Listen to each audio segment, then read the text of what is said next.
Dawnbringer, Book 4, Chapter 5, Aftermath.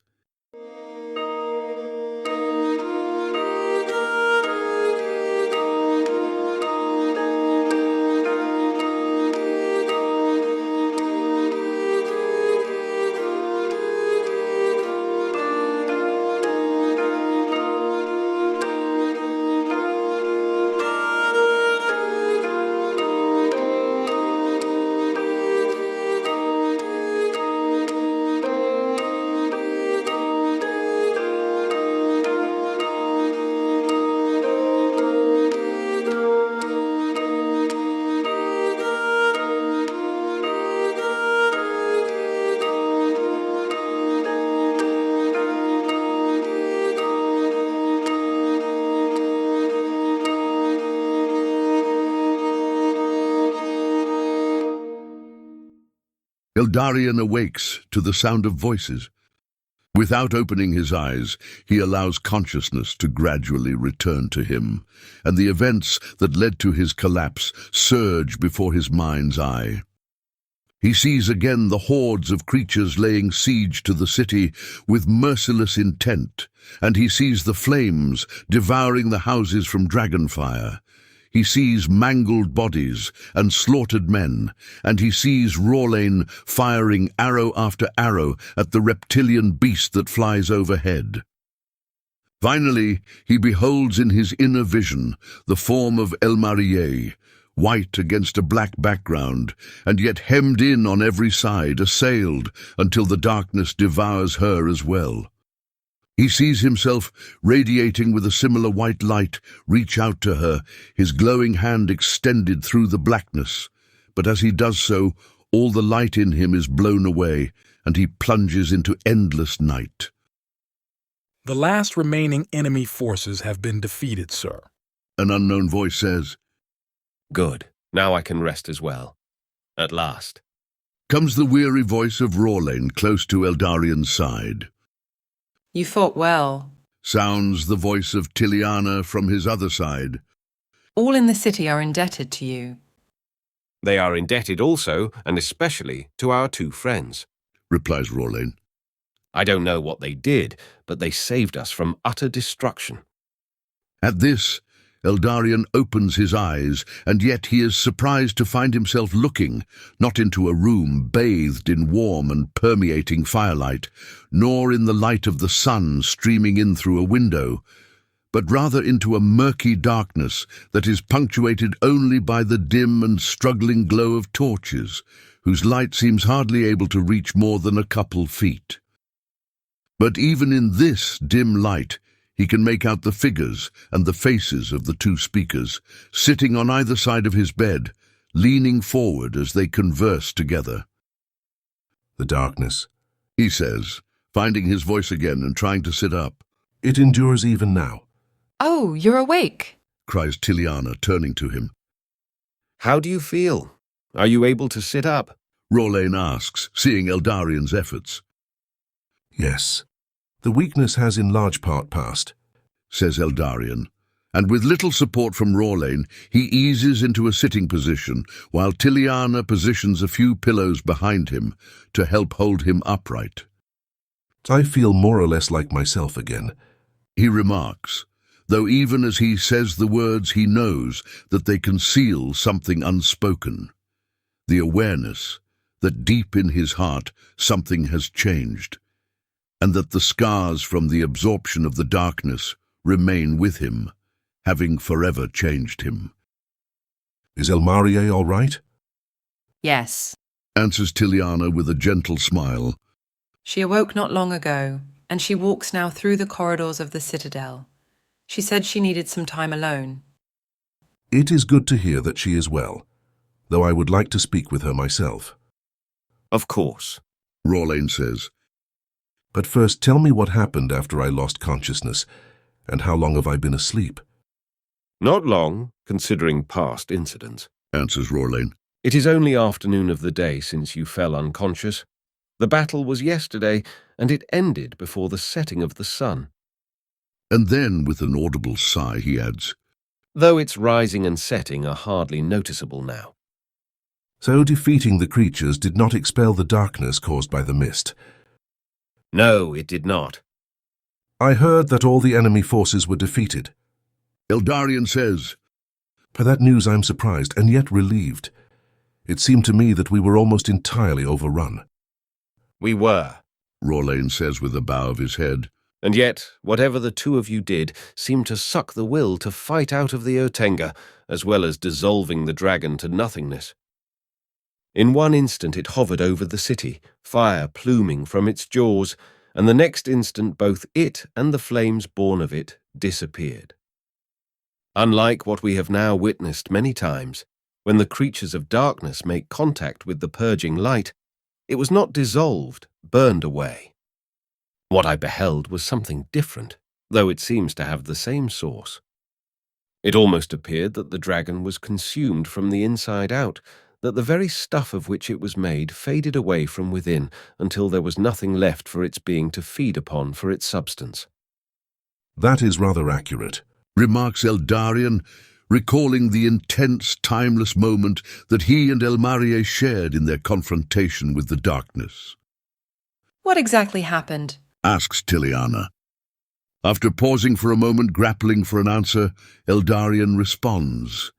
I don't know that I could put it into words. Suffice it to say that Elmarie and I joined together and confronted the darkness of which the dragon was composed. We somehow absorbed it. His two friends are silent for a few moments upon hearing this, reflecting on its import and unable to find a fitting response. Then at last Rorlane says, So it was another form of bearing, and yet not of a man, but of a beast. It was a bearing, yes, and yet it was something new, something deeper, like a new chapter of a book that holds unexpected secrets that before could not be guessed, even if, upon their revelation, the heart knows that they are continuous with all that came before. These words prove to be enough, and they speak no more of the matter, passing on to other topics of conversation. So the Otenga fought no more after the dragon was defeated?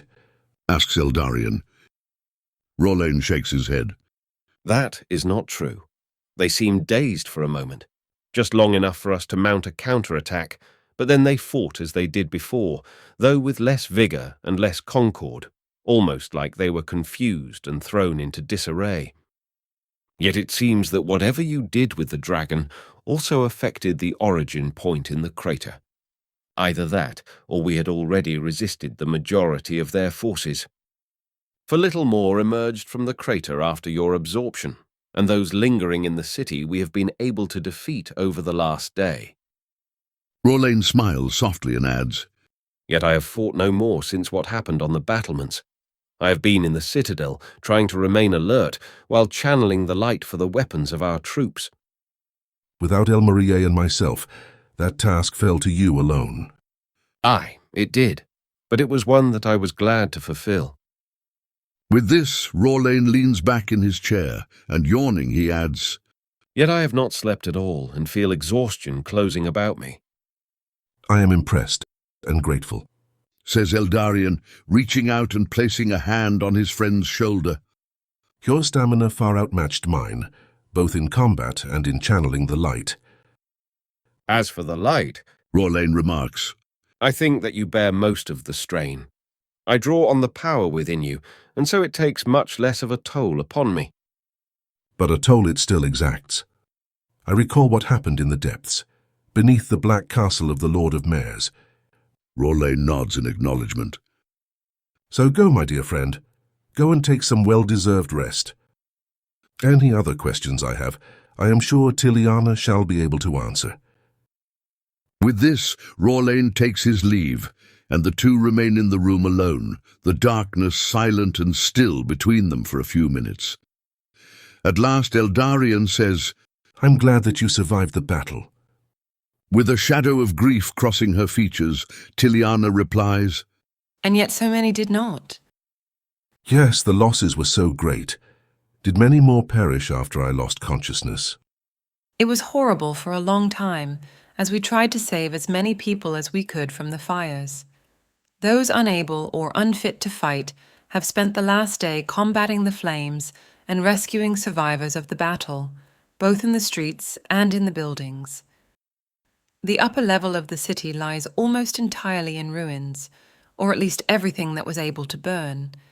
But the lower city and the uppermost level, with the citadel at its heart, have, surprisingly, remained nearly untouched. The dragon focused its attacks where the fighting was occurring, and where most of the population had taken refuge. She sighs and runs her hands slowly through her hair, looking at Eldarion with a glint in her eye, light coming not from without, for the air is too dim to cause refraction, but from within, from the place whence spring tears. But then she continues. The dragon only made one pass over the citadel level, and most of the buildings here are constructed entirely of stone, so it had little effect. Yet the upper level, the focus of his attack, is now but a skeleton of what it once was. Do we have account of our losses? Eldarion asks quietly, compassion in his voice. The city was home to almost 20,000, Replies Tiliana.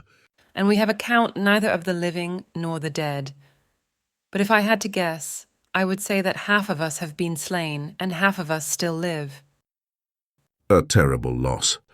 Breathes Eldarion, bowing his head in mourning, not as an empty gesture but in true acknowledgement, as the gravity of the loss hits him like an icy wind, knocking the breath from his lungs and causing his heart to ache. When he has recovered enough to speak, looking intently at Tiliana, he asks, How are you coping with all of this? Even though we successfully held off the onslaught, your fear of loss was doubly confirmed. The toll of death was immense. She does not reply immediately, but returns his gaze without flinching or lowering her eyes in shame or grief. And then she says, I have accepted that horrors shall assail us and mark our every step, until this darkness is at last defeated. But even if it is not my place to lead the people through this anguish, and if it is not my place to bear their sufferings, I nonetheless receive into my heart their pain, and it pierces me as if it were my own, or of those whom I loved. And the loss of those whom you loved is still fresh, unsoftened by time. Eldarion remarks, And I understand that every new loss only tears open that wound again. She nods, eyes lowered as tears form within them. That is true, but I also grieve for each loss in its own right, with as much capacity as my heart can find within it. Your words and your attitude are empathetic and loving. I revere this and affirm it, but I also think that perhaps it is not fully wise, Says Eldarion after thinking for a moment. Suffering as we have seen, and the loss of innocent human life bears a mystery of absurdity within it, a breath as from the depths of iniquity. To look too deeply and too long into such darkness can suffocate the heart and worse. You may want to feel the pain of all as if it is your own, but I think that is the prerogative of the one who made us, alone. Even our own pain is too much for ourselves, unaided. But I cannot hold them at arm's length. Cries Tiliana. What kind of person am I if I close my heart off from others? If I make myself insensitive to the waves of suffering and loss washing over them, also that I am not burdened or overwhelmed? I would never ask you, Tiliana, to close off your heart from others. Eldarion explains. If I were to do that in my own right, I would consider myself as having betrayed the deepest calling of my heart and its highest aspiration. I ask you only not to gaze overmuch into the abyss of darkness and loss for fear that it should swallow you up. The pain shall come and the evil, but keep your eyes always on the light or search for the light when it cannot be seen, for this alone shall allow you to hold the darkness truly and also to avoid losing yourself under the weight of malice, grief and suffering that weigh so heavily upon our world.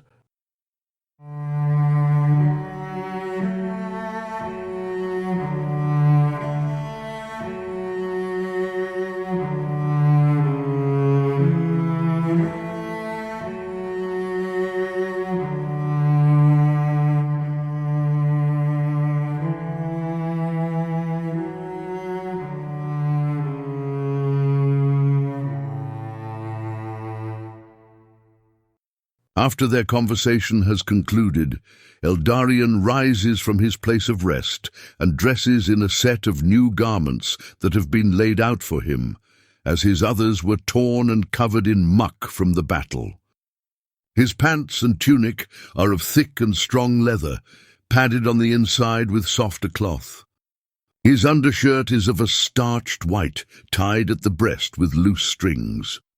Beneath his tunic, however, and over his undershirt, he wears his usual gambeson, which has accompanied him now all the way from Tel Velfana, and which he still wears, the one piece of ordinary attire that has not been replaced. Set to the side of the rest, washed and folded, are the tabard and cloak that were given to him in the Velasi forest, but he does not now dress in them, and leaves them where they lie. Eldarion's body is sore from the combat during the preceding day, but there is an even deeper exhaustion that hangs over him, though exhaustion is not an accurate word to express it. It is rather that the horizons of his mind have been opened, the limits of his heart expanded through his encounter with the darkness of the dragon, though what he encountered in the dragon was itself but an incarnation of the invisible weight of evil and malevolence that weighs upon the world and threatens the well-being and freedom of human hearts. He does not linger on any of this now, however, as he is concerned for Elmarie and wishes to see her as soon as he can. But even as he leaves his room in search of her, Tiliana and her grief sit heavy also upon his mind. He knows her fragility, and yet also her strength, her long-suffering endurance, but also the sensitivity of her heart that without the wisdom and guidance of the light would devour itself in the name of compassion. And he fears also to cause her pain in the decisions that lie before him in the immediate future, and more deeply, he simply is concerned for her safety and happiness. In the face of the war and destruction that crash upon the continent of Telmerion, this concern for the happiness of a single person may seem out of place. After all, have not so many already lost their lives and the lives of those whom they love? Have they not lost so much that brought them happiness, or at least a sense of stability and security in the life that they once knew? Why focus on the happiness of one when it is denied to so many? These questions are real and vivid, and yet the answer to them is even more vivid in Eldarion's heart. What is love but love for a single person? Even love for a community, for a nation, for all of humanity to be true and authentic must be founded upon a vision of the heart that, in looking upon the individual person, comes to see and reverence their unique beauty and dignity, which is unlike any other person, special and unrepeatable. And yet the paradox is that precisely this love for individuals opens the eyes of the heart to the love of all, to the abiding awareness of the beauty of each one of the children of Eldaru, to all persons, not only in the land of Telmerion, but in every region of the earth. But how rare is such a love! A love truly universal, which is not limited or constrained by prejudice or fear, or a spirit of militancy, competition, or myopia. A heart universal in the breadth of its interior vision, looking forth upon all persons with a readiness to be moved to cherish, love, and care, even if only in the affection and prayer of the inner being. How rare a reality this is! But such, Eldarion knows, is the heart of a true king, and he hopes that he may receive and remain faithful to some measure of this mystery. Though there is only one truly universal kingship in the history of the world, the prerogative of no man, nonetheless, Eldarion yearns to incarnate some fraction of the light, some small part of the broad vision and worldwide love that is promised of the one who will bring the bright light of dawn to every darkness. He thinks of the time that he and his companions spent in the forest of the Velasi, and of the illumination of heart brought by the reality unveiled before him in those precious days. A reality that he had glimpsed with the longing of his spirit throughout his life, but which had to be revealed to him from the outside to be truly known and lived. In these thoughts he comes to understand anew and more deeply that such a universal love as he feels drawing upon his heart is not possible except on the basis of a universal truth. In actual fact, when the lines are traced back to the heart of everything, and all are traced back to their true origin and foundation, it becomes apparent that love and truth are one. For if the universe was born of a creative love, then its truth lies in love, and in love is its fulfillment. But so too, love is not love unless it is born of truth, unless it participates in truth and lives according to its beautiful illumination at every moment. As he walks the halls of the citadel, occupied by these thoughts, he comes upon Councillor Yatilda. Lines of weariness crease her face, and her eyes are downcast. Walking in the opposite direction, she almost passes by without noticing him, but looks up at the last moment, and an expression of surprise crosses her face. "Oh, it is you," she says, stopping and turning to face him. "It seems that the promises you brought when you came to our city have proved true. You and your companions saved us from certain destruction." The tone of her voice reveals both honest gratitude and grief in her heart. Your words are kind, Councillor Yatilda, replies Eldarion. I want to express my condolences and my compassion, however, for the great loss that your city has suffered, and that I am certain has deeply touched your own heart. Averting her gaze for a moment, clearly in the discomfort of shared sorrow, and yet accepting his words nonetheless, she answers, "Thank you for your kindness, as well as for your aid." Then raising her eyes again, she adds, with a touching vulnerability, "When you first came to Onilandun, I was hesitant. It is true that our people have long awaited the fulfillment of the promises made to us, awaited the coming of the heir of the great Serra Galaptes, the prophesied scarred king. But when you came bearing his likeness both in appearance and in power, I did not want to give credence lightly. But what surprised me the most, even more than the very fact of your appearance at this desperate and dark time in our history, was the modesty with which you bore what has been entrusted to you. Too long, I think, have our people been under the yoke of rulers who have sought to rule, and have delighted in this rule. The coming of a man who accepts rule out of obedient service is like a breath of fresh air in a place of suffocation." Bowing his head before her, Eldarion remarks with a corresponding trust and openness. Your words too are kind, Lady Yatilda, perhaps too kind, but I accept them as well. For me it has never been a temptation or even a thought to aspire to rule over others. Much too well do I know the burdens and responsibilities of such an office.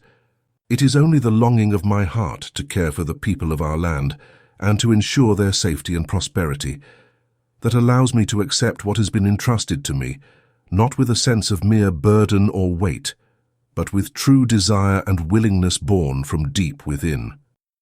In fact, I think that no burden is ever meant to be borne but with the desire of the heart, for it is this desire that gives the strength to bear joyfully and with abiding peace also all that chafes against the spirit and weighs upon the mind, that we may remain light and free even when much around us is heavy and dark.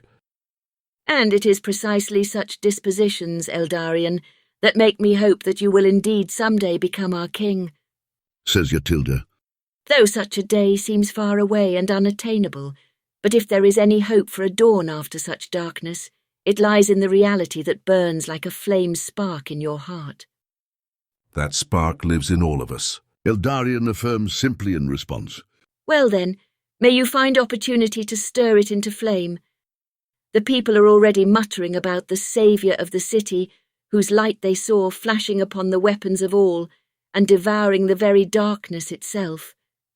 but the darkness still remains. Aye, that it does, but the beasts no longer, and do not be quick to snuff out the hopes kindled in the hearts of a fearful people long accustomed to despair. We are a people of hope, and we have clung to it for centuries when so many others have forgotten, and despite the burdens of doubt that lay upon us. Nodding slightly, Eldarion says, Your hope, the hope of the people, encourages and strengthens me, and I would never do anything to lessen their hope, but only to strengthen it. But pray that my own hope may remain firm against the coming days of darkness. The rock itself must be upheld. voices Yatilda, her gaze wandering wistfully down the hall, and Eldarion is uncertain of her thoughts, but after a moment she turns back to him and, with a final look into his eyes, she says, You shall be tested, and yet in you we shall all be tested, for you carry all of us within you. Thus, as you go ahead of us, and on our behalf, we can hope to follow after, even as we support you already now. I shall strive to be worthy of your faith, says Eldarion softly. And thus their converse concludes, and they continue on their way in opposite directions down the hallway, though their paths now align in the journey of the heart. Passing down a few more corridors, dark but for the lanterns flickering upon the walls, ever striving to hold back the encroaching darkness, Eldarion comes upon his sister. She is seated upon a stone bench, with her head leaned back against the wall, her eyes closed. Nonetheless, he need not say anything or give any other indication of his presence, for as soon as he draws near, she opens her eyes and turns to look at him, knowing awareness in her gaze. Our journey passes into both darkness and light, greater than I expected or imagined, she says, rising to her feet. I suppose that is only fitting and necessary, for the two must collide, must conflict, in every person, waging the great battle that lies at the heart of all things.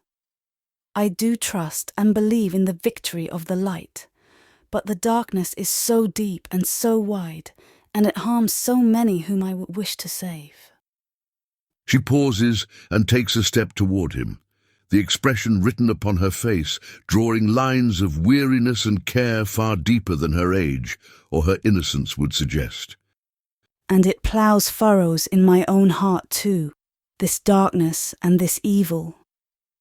It inflicts wounds deep within that, in this mortal life, shall never find complete healing. I know this now, and I only pray that the wounds I suffer may prove to be only a space of deeper love. I hurt for you, sister, says Eldarion in a gentle and quiet voice, closing the distance between them and placing his hand for a moment upon her shoulder. I have seen and experienced much, both in goodness and in evil, in joy and in pain. I am wearied and weathered by life and by warfare, by trauma and by loss. And yet you are young, and if I could, I would spare you from the pain that must be laid upon your shoulders, that must plough through your heart. Looking up into his eyes, she replies, You should know that I would have it no other way. Of course, but evil is still evil, and pain is still pain. It must be acknowledged as such. He rejoins. Yes, you speak wisely and truly in many ways. For I am young, though only 12 years younger than yourself. But it does feel like you have lived an entire lifetime, whereas mine is only beginning. And because of my youth and my inexperience, because of the frailty and weakness of my heart, I fear the burdens placed upon me. She pauses and shakes her head, as if disagreeing with herself, or at least with her formulation of the words spoken. And then she tries again. I fear rather myself. What a mystery that we have been given such dignity as to hold our destiny in the hands of our own counsel and choice. Such freedom frightens me, though I know also that I am to cherish it, protect, and foster it with every act. And especially I know that I am to entrust it back into the care of the one who has given it to me, the one who in this receiving does not belittle or constrict freedom, but safeguards it and sets it free. I do not fear him. I never have. Even as a young child I knew he was there, was here, always present and always loving. With these words, Elmarie places her hand to her breast, over her heart. Yes, he remained hidden and in large part unknown. But it has always been as if I retain a memory of him, a memory of being touched by him in the very act of my creation. The marks of his making, the prints of his presence, have always been there. But now, in coming to know him as I have never known him before, not only in the intuition and longing of the heart, but in the revelation by which he unveils himself before us, I am even more assured both of his greatness and majesty, as well as, especially, of his goodness and loving kindness. Why then am I afraid? She pauses again, as if striving both for understanding and for words, and then says, Stretched between darkness and light, I know my littleness and weakness. Stretched between my littleness and his immensity, I feel my frailty and the brokenness of my heart. Stretched between brokenness and the wholeness to which I am drawn, I see before me a path marked by suffering and loss, and my heart cannot but pause in fear and hesitation. Shall I remain faithful to the end? Shall I come at last to the place to which my heart aspires, the only place that I wish to be? Her voice fades now into silence, and she says no more, though their eyes interlock in a deep and prolonged exchange of gazes, and this says more than the words of either of them can express. It is Elmarie who first breaks the contact, or rather transfers it to another manner of presence, as she turns away and says, Will you come with me? I want to show you something. Yes. Eldarion replies. Only lead the way. She leads him only a few dozen steps down the corridor to a heavy wooden door, which she pushes open and passes through. He follows her and immediately braces himself against the bitter cold that engulfs him as he steps out onto a narrow balcony skirting the side of the citadel and overlooking the city. They step to the stone railing and lean against it, and together they turn their gazes as far as they can see. And Eldarion knows without the need for explanation why she wished to share this view with him, for the darkness is still so thick that the sky is shrouded. The sun no more than a murky orb among the surrounding blackness, and, in the city below, the houses are hardly visible to their eyes. Silhouettes among a sea of darkness interspersed with pinpoints of flickering light from torches burning throughout the city. Even in the middle of the day, it is almost as dark as a moonless night. How far do you think this fog has spread? Elmarie asks, keeping her gaze directed outward upon the city.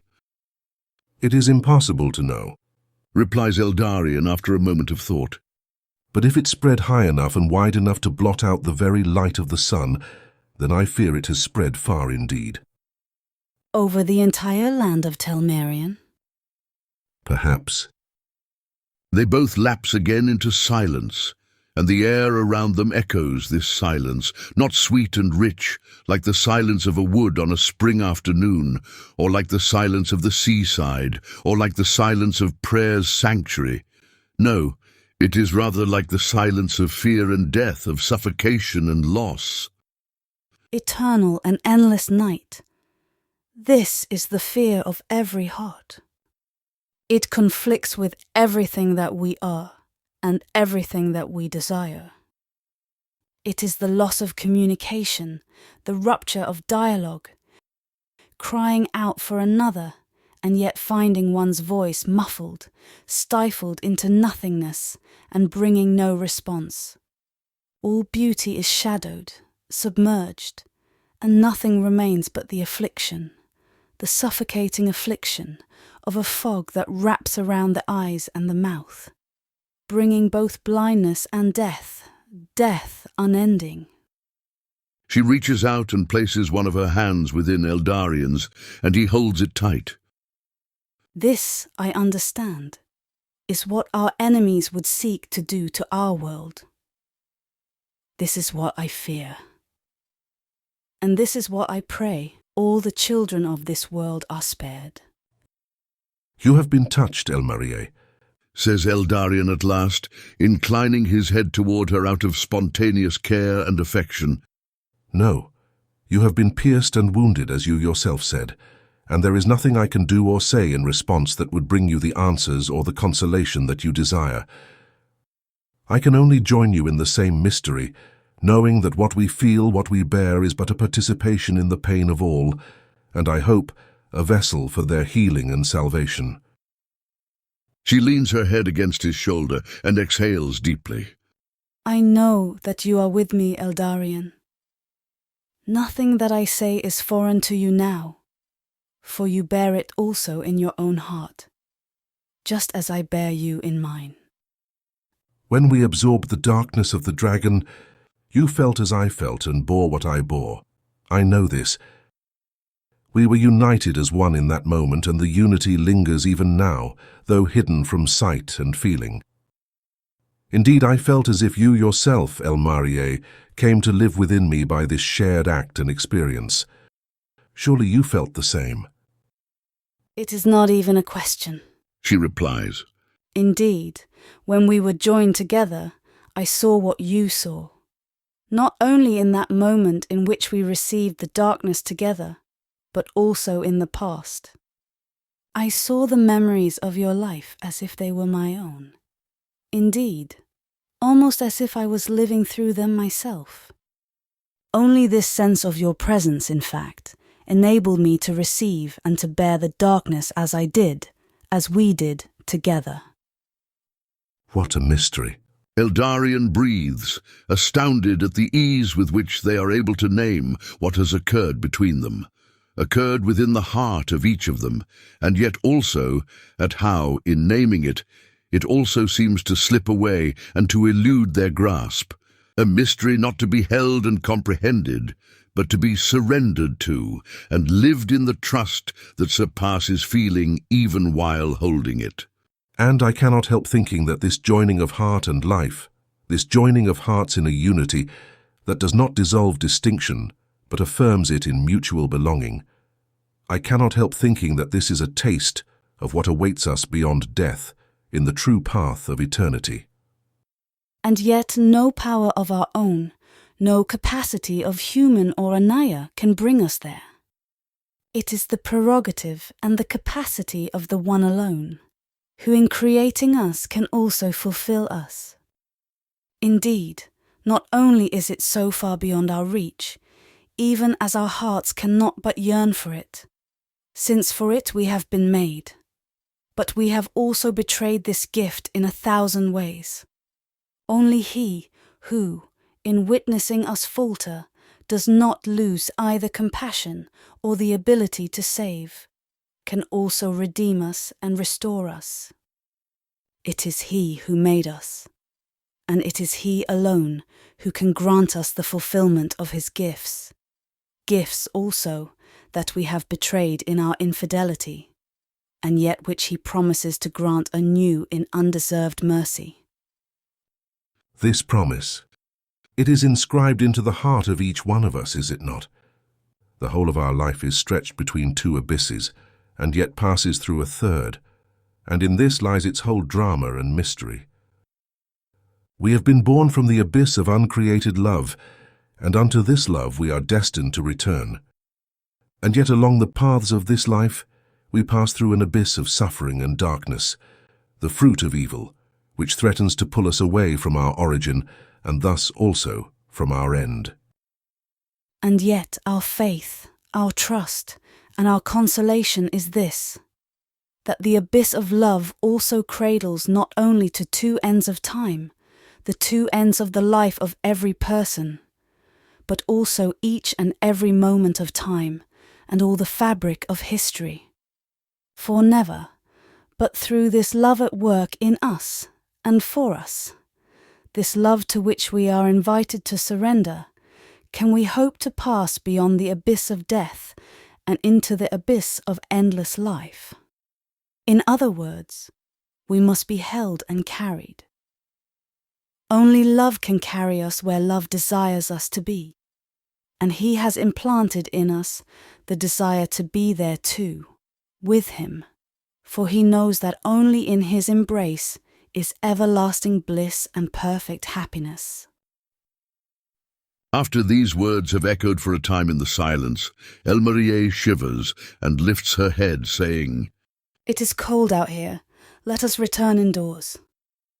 When they have passed indoors and seated themselves in a common room beside a blazing hearth to combat both the dark and the chill, Eldarion turns to Elmarie and says, "In beholding the memories of my past, did you also come to understand the path that lies ahead of us, the path that I must walk and which you must walk as well?"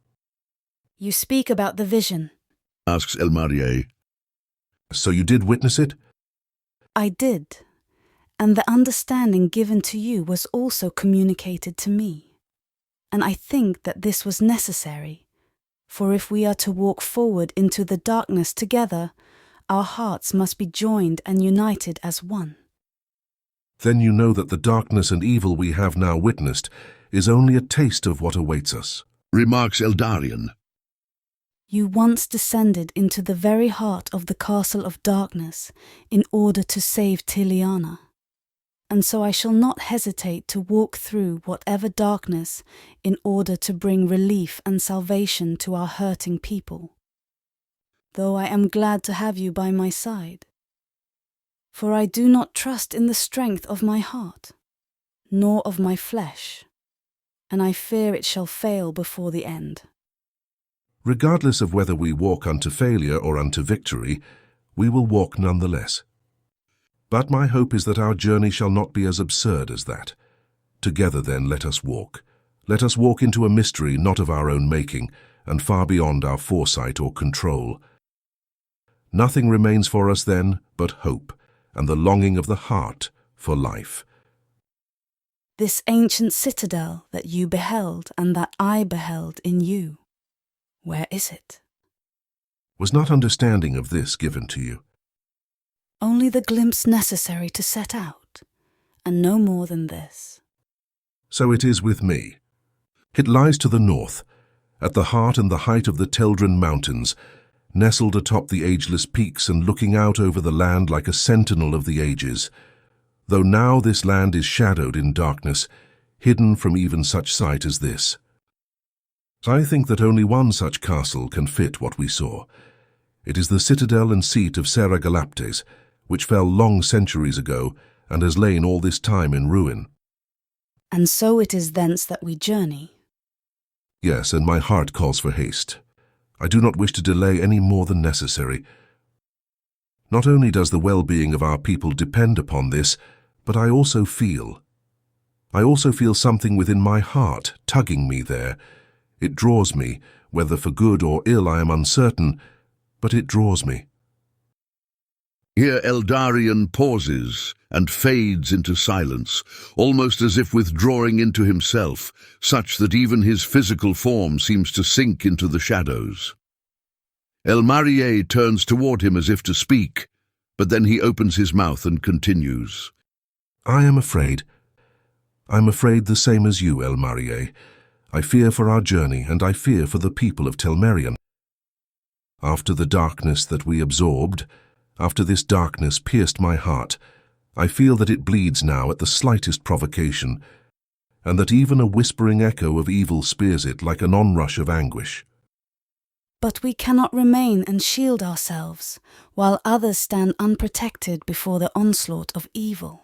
Elmarie finishes for him, and he nods silently at this. When he does not speak again, she asks, "What is to be our first step?" "I would like to speak to Brima, and perhaps the entire council." He replies, "For though we have seen a glimpse of the destination, we know not the path. Yet the memory of the people of this clan is long, and if they have held in remembrance the thought and the longing for the coming of the king-heir, perhaps they also remember something that may be of assistance to us in finding his lost citadel. And what of our companions? You know as well as I. Answers Eldarion in a whisper. This path is for the two of us alone. That was unmistakable. And I would not bring any others along even if it were possible, and if they offered. They may well offer. I know. But there may be no return for us from the place to which we go. I would bring none along except those who have been chosen. There may be death and destruction enough, also, for those who remain and walk another way.